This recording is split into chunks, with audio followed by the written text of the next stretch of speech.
صاحب تپوس کوي وی ما قسم کړو چې دویم واده به نه کوم خو د نارینه اولاد نه کېدو په وجه دویم واده کول غواړم د دې دپاره څه حکم دی نو دې بنده چې قسم کړی چې دویم واده به نه کومه اوس د ده نارینه اولاد نشته دی نو دې دویم واده کولی شي البته دویم واده کولو نه وروستو د قسم کفاره به ورکي د قسم کفاره لسو غریبانانو ته 2 ټیمه طعام ورکول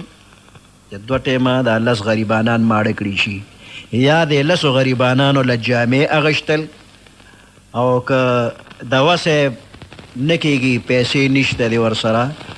نو 3 روژې پرله پسې نیول دي پې که نغدې پیسې ورکوي د طعام په ځای 2 ټیمه طعام نه د هغې په ځای پیسې ورکوي نو 10 غریبانانو ته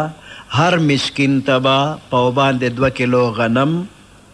یا اوړه یا د هغې قیمت یو مسکین ته ورکوي